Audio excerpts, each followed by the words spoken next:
Olá, tudo bem? Para aqueles que ainda não me conhecem, meu nome é Tony Nunes, sou advogado, professor e palestrante pela Comissão de Cultura e Eventos da OAB São Paulo, a qual quero agora parabenizar através do seu presidente, Alexandre Luiz Mendonça Rolo, e a todos os funcionários da Comissão de Cultura e Eventos por esse excelente projeto de levar essas palestras online a você nesse tempo de pandemia. E além disso, além de você estar levando cultura até você, a OAB vai permitir também a arrecadação de doações de alimentos, água, produtos de limpeza, sanitários, tudo em prol desse combate ao coronavírus. Então, agora eu vou trazer a minha palestra, que é sobre súmulas aplicadas nas contratações públicas, súmulas dos tribunais de contas. Essa palestra eu apresento através da Cultura e Evento, em torno de 2 horas. Então eu falo o que é Tribunal de Contas, como surgiu no Brasil o Tribunal de Contas, o conceito do que é um acordo, uma súmula do Tribunal de Contas. Porém, como aqui no nosso palestra tem apenas meia hora, eu já vou direto nas questões, nas súmulas, para você ter acesso às principais súmulas. Porque o que ocorre? Com essa pandemia, tem muito município decretando calamidade pública. E a gente começa a ver, até nos jornais, né, que alguns estão sendo questionados de algumas contratações superfaturadas. Então, eu trago essas súmulas aqui agora, porque mesmo no caso de calamidade e decretando, sei lá, o estado de calamidade do município, tem que ser observadas algumas regras que são aplicadas aos certames licitatórios. As contratações públicas têm um procedimento formal. E hoje você pega uma pesquisa de processos de improbidade administrativa.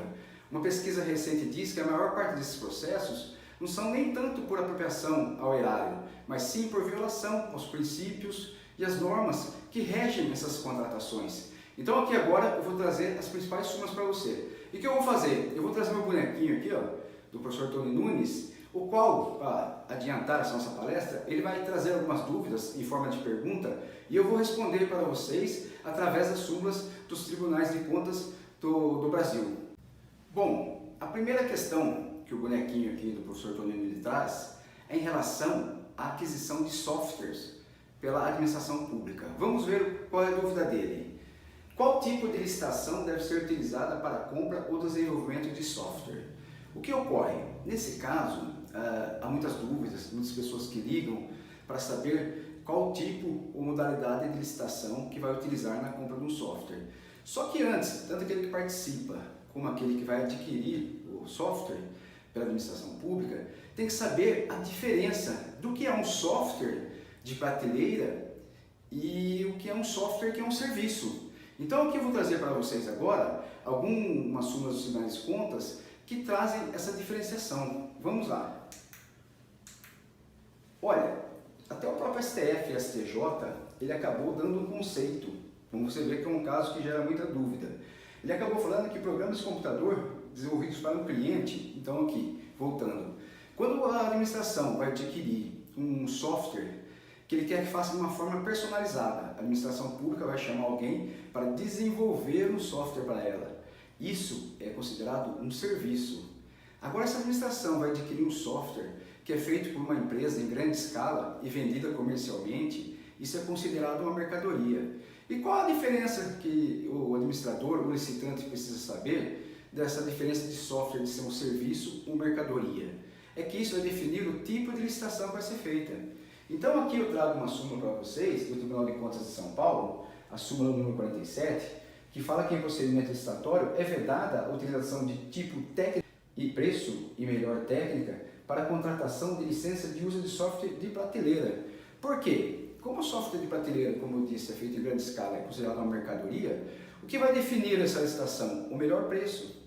A melhor técnica, ela vai ser utilizada quando é aquele software personalizado, o software de serviço, tá bom? Olha, juntamente aqui nos slides eu trago vários julgados de tribunais de contas de vários estados do Brasil. Não fiquem preocupados em estar anotando, pois depois eu vou enviar esse material, não só as súmulas que eu falei aqui, mas outras súmulas que tem, para a Comissão de Cultura e Eventos, e você querendo acesso a esse material, só entrar em contato com a Comissão de Cultura e Eventos. Bom, então a gente já pôde observar, através dessa súmula que eu citei agora, que a diferença de software, será uma mercadoria ou não, será um software de prateleira ou um software considerado como serviço, vai definir o tipo de licitação, se é melhor técnica, se é melhor preço. Agora, qual a modalidade que pode ser feita de licitação para adquirir um software? Então aqui eu trago para vocês um acórdão número 1667 de 2017 do Tribunal de Contas da União, que ele fala o seguinte: quando a aquisição do software puder ser definida como um serviço comum, como você poder descrever no edital, de acordo com o mercado, como você quer adquirir esse software, não seja um software tão personalizado, tão específico, então ele pode ser feito na modalidade de pregão. Então eu trago aqui para vocês novamente o acórdão, para vocês darem uma olhada e dizer que não precisam ficar preocupados em estar anotando, que eu vou enviar todo esse material depois para a Comissão de Cultura e Eventos, não só essas súmulas também, como outras súmulas, e vocês tendo interesse, entre em contato com a Cultura e Eventos e mandam por e-mail, ou passam o meu e-mail e envio para vocês. Então não precisa ficar preocupado em anotar, o importante é você saber esses requisitos que essas súmulas tragam, porque muita gente às vezes acaba achando, vou adquirir um software, mas tem que primeiro definir o que é esse software, uma mercadoria, um serviço, ok? Vamos agora para a outra pergunta do professor Tony. Se é correto você abrir contratação de serviços de engenharia mediante a modalidade de pregão? Então aqui o professor dá uma dúvida: eu posso contratar um serviço de engenharia mediante a modalidade de pregão? Então vamos ver o que os nossos tribunais de contas falam. Um acórdão 980/2018 do Tribunal de Contas da União, onde ele fala que é irregular utilizar a modalidade pregão para a contratação de obra, que pode ser utilizado o pregão apenas para serviços comuns de engenharia. Mas o que seriam os serviços comuns? Como defino o que é um serviço comum de engenharia? Então eu trago aqui também para vocês uma súmula 257 do TCU, que fala a permissão do pregão nas contratações de serviço comum de engenharia. E no seu parágrafo único, ele traz a descrição do que seriam esses bens e serviços comuns. O que ele fala? O serviço comum é aquele que pode, com padrões de desempenho e qualidade, ser definida no edital de forma objetiva, com especificações usuais do mercado. O que seria isso? Se a administração pública abre uma licitação para contratar compra de lâmpadas da via pública, ou até mesmo a troca dessas lâmpadas das vias públicas, isso pode ser perfeitamente discriminado no edital. Agora, quando vai fazer um serviço de engenharia relacionado à construção de um viaduto, aí isso demanda do estudo técnico, do engenheiro, então isso não é um serviço comum de engenharia, ok?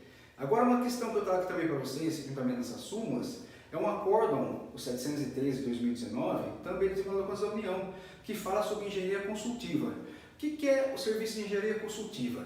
A administração pública, ela tem seu departamento de engenharia. Porém, às vezes, tem alguns serviços, algumas obras, que demandam um estudo mais especializado e que, às vezes, aquele órgão público não está capacitado para aquilo. Então, a administração abre uma licitação para contratar um engenheiro, um expert especializado nisso, uma engenharia consultiva. Nesse tipo de serviço, é considerado, sim, serviço comum, pode ser feito em modalidade pregão, e o acórdão ainda especifica que, de preferência, na forma eletrônica. Então, para os serviços de contratações de engenharia consultiva, vai ser utilizada a modalidade de pregão, e se for naquele lugar que tem acesso à internet e tudo, preferencialmente na forma eletrônica, ok? Ainda sobre os serviços comuns de engenharia, eu trago uma questão importante aqui. Uma vez, durante uma palestra, um participante me perguntou: professor Tony, mas e serviço de terraplanagem? É serviço comum de engenharia ou não? O que acontece? Quando vai executar uma obra, tem aquele primeiro serviço que é a terraplanagem, onde vão fazer todo o terreno, a parte para depois a construção. E esse serviço é considerado comum de engenharia ou não? Então, eu trago para vocês aqui o acórdão 592/2016 do Tribunal de Contas da União, onde ele fala que o serviço de terraplanagem não se classifica como serviço comum. Por quê? Se você pegar a contratação de serviço de uma obra, o serviço de terraplanagem ele é feito uma edição, ele depende do engenheiro, ele é feito, então ele não pode ser considerado como serviço comum de engenharia. Então lembre essa questão. Você fala, alguns podem falar, eu já sabia disso, mas veja que se tem um acórdão no Tribunal de Contas, é porque algum administrador, ele achou que esse serviço era serviço comum, e esse processo chegou até o Tribunal de Contas. Então lembre-se, a terraplanagem não é considerada serviço comum de engenharia, tá bom? Agora o nosso bonequinho do professor Tony apareceu aqui novamente com mais uma dúvida sobre licitações. Ele está falando se é correto descrever no edital uma marca específica de produto que está sendo licitado. Então vamos lá, a administração pública, quando ela publicou o edital, ela pode pôr uma marca, colocar lá, eu quero comprar um determinado produto marca X. Então como funciona isso? Eu trago aqui para vocês duas súmulas. Uma do Tribunal de Contas de São Paulo, a súmula 35, e a súmula 270 do Tribunal de Contas da União. Então essas súmulas falam que é vedado a exigência de marca idêntica de produtos no edital da licitação. Porém, é aberta exceção quando for para período de garantia de um determinado produto ou quando for para exigências de padronização. Então, como funciona isso? Se a administração pública vai comprar, vamos supor, café, então ela tem que pôr lá o tipo do café, café arábico, tudo. Ela não pode indicar que ela quer comprar um tipo de marca de café tal. A administração não pode escrever essa marca, a não ser que seja para padronização. O que seria? Vamos supor que fosse um café em cápsula. E ela tem um determinado tipo de máquina na administração dela que somente aceita aquele tipo de cápsula. Então ela pode pôr cápsulas de compatíveis com a máquina de tal marca. Outra questão, cartucho. Ela pode indicar uma marca X de cartucho que ela quer comprar? Não, ela tem que escolher o cartucho mais barato. Porém, quando ela vai poder indicar uma marca? Quando aquelas impressoras dela tiverem um período de garantia. Porque se ela pôr um cartucho diferente daquela marca, ela pode perder a garantia. Então, é vedada a indicação de marcas nos editais de licitação. Porém, os nossos tribunais de contas abrem exceções quando for para padronização ou quando algum produto estiver em garantia da administração, então ela pode indicar aquela marca. Tá bom? Então, sanamos essa dúvida do professor Tony. Vamos ver qual a próxima dúvida do professor Tony que ele tem ainda sobre licitações. Está com dúvida é que se a administração pode exigir catálogo do produto do licitante no edital como requisito para habilitação. O que acontece? Já me deparei com vários casos de clientes que me ligaram e falaram, eu gostaria de participar de uma determinada licitação, porém estão exigindo catálogo. Eu tive até um caso de uma empresa que ela fabrica esses tubos de concretos e na administração falava que ela deveria exigir, apresentar para habilitação o catálogo dos produtos dela, catalogados. Isso é válido? Vamos ver o que os tribunais de contas falam. Aqui, eu trago para vocês a súmula do Tribunal de Contas de São Paulo, número 17, que ela fala que em procedimento licitatório não é permitido exigir para fim de habilitação certificações de qualidades ou qualquer outra não previstos em lei. O que acontece aqui? Quando o licitante participa de uma licitação, o que a administração verifica dela na fase de habilitação? A lei fala capacidade jurídica, capacidade técnica, capacidade econômica e financeira. Um catálogo de um produto define a capacidade de uma empresa? Define se é um catálogo bonito, mas define se eu consigo fazer aquele produto? Não. Então essa exigência ela acaba restringindo o número de competidores. Porque quando a administração pública ela consegue um maior preço ou contratar o melhor serviço, quando tem mais número de participantes. Então o Tribunal de Contas já entendeu que exigir catálogo, isso aconteceu em vários casos, inclusive fiz requerimentos administrativos, a administração manteve, tive que entrar com mandado de segurança. Mas é pacífico, não pode exigir nada que não esteja relacionada à capacidade técnica, econômica e capacidade jurídica da empresa. O catálogo, então, é vedado. Então, quando algum cliente ligar para você, ou você estiver participando da licitação e se deparar com essa exigência, você pode impugnar o edital, porque isso restringe o número de participantes, ok?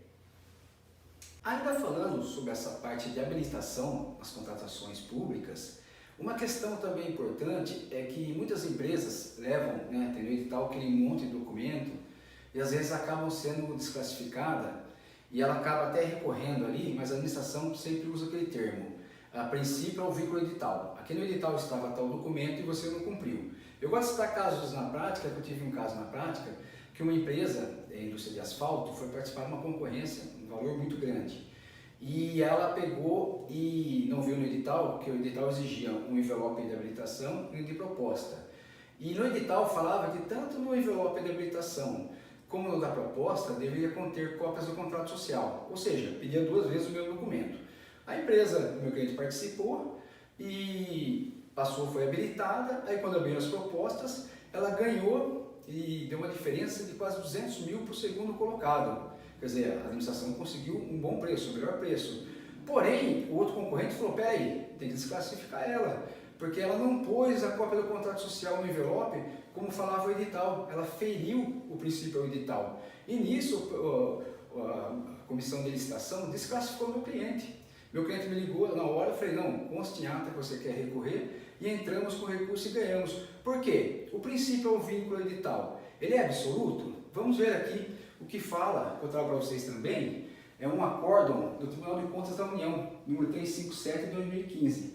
Ele fala que nos procedimentos licitatórios, a administração pública tem que se pautar pelo princípio do formalismo moderado, sem ser aquele formalismo extremo. O que acontece? No caso que eu citei agora há pouco, no caso prático do meu cliente, ele entregou já uma cópia do contrato social dele no envelope de habilitação. Então ele comprovou a capacidade jurídica dele. Agora, para que exigir no segundo envelope o contrato social? E mais, a administração pública vai pagar 200 mil a mais por causa de um documento que já tinha apresentado, não apresentou outro. Então, isso também tem que se ater, que o princípio do vínculo edital não é absoluto.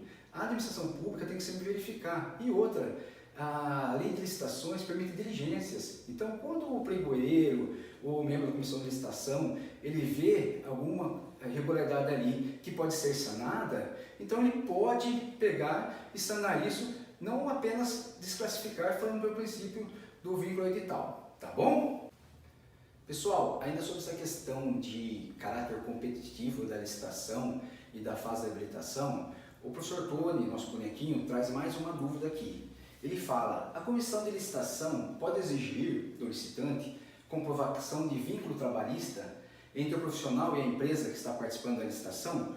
Como funciona isso? Hoje nós vemos, principalmente na parte de engenharia, engenheiros, que ele tem uma empresa, esse engenheiro, e ele presta serviços para várias empresas, várias empreiteiras, consultora. Então essa empresa vai participar de um certame licitatório. Ela tem que registrar esse engenheiro no Tribunal de Contas da União, onde ele fala que configura restrição ao caráter competitivo da licitação a exigência de vínculo societário ou empregatício entre o profissional e a empresa que está participando da licitação. Então, o órgão licitante não pode exigir nem que aquele engenheiro que está ali, que vai participar daquela licitação, seja sócio da empresa ou que ele seja registrado pela empresa. Um mero contrato de comprovando que é um contrato de prestação de serviço basta para isso, ok? Dando prosseguimento à nossa palestra online, vamos ver a outra pergunta do professor Tony, do nosso bonequinho. Ele fala, a administração pública pode exigir do licitante certidão de quitação de débitos fiscais? Olha, isso é uma questão muito importante, pois nesse tempo de pandemia, onde estamos vendo várias empresas, estabelecimentos comerciais fechados, isso vai gerar uma grande crise financeira, como muitas empresas vão acabar fechando ou pedindo recuperação judicial. Então, aqui o professor Tony está falando o seguinte, a administração pode exigir que para participar da licitação a empresa licitante esteja com os débitos quitados? Vamos ver o que falam os tribunais de contas. A súmula 283 do Tribunal de Contas da União, que ele fala que para fim de habilitação, a administração pública não deve exigir dos licitantes a apresentação de certidão de quitação de obrigações fiscais, e sim prova de sua regularidade. O que acontece? Quando a empresa vai participar de uma licitação, ela às vezes possui alguns débitos fiscais, mas ela pode ter parcelado esse débito. Então ela foi lá, fez um acordo, então quando ela vai participar, ela leva aquilo que a gente chama que é uma certidão negativa com efeito positivo, ou seja, ela deve aquele imposto, mas está pagando parceladamente. Então a administração não pode exigir, como já vi em muitos casos em editais, que apresente um comprovante de que não tem nenhum débito. Não, ela pode ter algum débito, mas esse débito tem que estar parcelado e ela tem que ter uma certidão negativa com efeito, que a gente fala, positivo. Inclusive, isso vale citar aqui, que eu trago também para vocês verem, a Lei Complementar número 123 de 2006, que regulamenta as microempresas e empresas de pequeno porte. Ela, em seu artigo 43, parágrafo 1º, ela permite que essas empresas, porque as empresas, microempresas e empresas de pequenos portes, elas caem naquilo que eu chamo de função regulatória das licitações. Pelo princípio da isonomia, todos devem ser tratados de modo igual, sem preferência. Porém, para incentivar a microempresa, o meio ambiente, incentivo à tecnologia e cultura, algumas exceções são abertas. E como é o caso das microempresas, que no caso de empate elas têm preferência, e inclusive aqui, que quando ela participa de uma licitação, se ela tiver algum débito, ela pode ainda, mesmo com esse débito, participar da licitação. Porém, aqui fala que esse débito que ela tiver fiscal e trabalhista, se ela ganhou a licitação, ela vai ter um prazo de 5 dias úteis para estar regularizando isso. O que seja, para fazer o pagamento ou parcelamento do débito, aquilo que eu falei anteriormente. Então a empresa, que é a micro, pequena empresa de pequeno porte, mesmo tendo um débito, ela pode participar da licitação. Porém, ela ganhando, ela tem 5 dias para pagar esse débito, leva certidão de quitação lá, ou parcelar esse débito, leva certidão negativa com efeito positivo. Se ela não fizer isso, o que acontece, professor Tony? Olha, se ela não fizer isso, aí ela vai ser desclassificada e vai habilitar o que ficou em segundo lugar, ok? Então a administração não pode exigir, como já vi em muitos casos, exige no edital, que comprove a quitação que a empresa não possui débito. Isso pode ser impugnado no edital. Agora, como eu falei lá, tendo visto a questão de pandemia, além de dever, vão ter muitas empresas que vão acabar entrando em recuperação judicial. E a empresa em recuperação judicial, ela pode participar de licitação? Então eu trago para vocês aqui também uma súmula, que até trago do Tribunal de Contas do Estado do Espírito Santo e o de São Paulo, que é a súmula número 50. Porque o que falam, o que os tribunais de contas entendem? A empresa em recuperação judicial, ela pode participar da licitação, porém ela tem que levar um documento de extrema importância, que é, que eles falam aqui, o plano de recuperação judicial homologado pelo juiz. Porque como funciona a recuperação judicial? A empresa, que vai acontecer muito isso, ela está devendo para várias pessoas, não tem como pagar. Então ela chama todos os credores, ela vai fazer um plano de pagamento, ela vai fazer um plano de recuperação, falando, olha, eu vendo tanto, faturo tanto, eu tenho tanto de bens, eu tenho isso que eu devo. Então ela faz esse plano, conversa com seus credores e leva até o juiz, e o juiz homologa esse documento. Então ela vai poder participar desde que ela apresente esse documento homologado. Porque se ela falar, estou em recuperação judicial, mas você está cumprindo a recuperação judicial, então o membro da comissão, quando for ali, ou algum licitante estiver participando, se tiver uma empresa em recuperação judicial participando, ele tem que pedir que ela apresente o plano de recuperação judicial homologado pelo juiz, estando dando cumprimento àquele plano, ok? Então, pessoal, assim, o tempo é curto, são meia hora para a gente falar aí. Como eu falei na minha palestra de súmulas, são dezenas de súmulas, são 2 horas. Então, mas, como eu falei, se você não pode anotar, fique tranquilo, eu vou encaminhar todo o material em PDF para o Departamento de Cultura e Eventos. Se vocês quiserem, mandem e-mail para lá, ou peçam meu e-mail para eles, e aí a gente envia para vocês esse material, porque assim, isso tem importância você estar atualizado com as questões, porque as compras, contratações públicas aí, compras estão correndo, e mesmo nesse tempo de pandemia, de estado de calamidades que estamos vivendo aí, né, não podemos ferir os princípios que lá na frente isso vai ser cobrado pelo Tribunal de Contas. Entendeu? Lógico, tem os casos de extrema urgência, o caso de dispensa, nova licitação, assim, mas todos os princípios têm que ser observados para evitar, como eu falei lá na frente, um processo de probidade administrativa, tá bom? Eu espero ter sanado as dúvidas de vocês, estou à disposição para mais. Quero parabenizar de novo a todos do Departamento de Cultura e Eventos da UAB por essa iniciativa, essas palestras online, de não parar de levar a cultura, até mesmo nessa época de pandemia.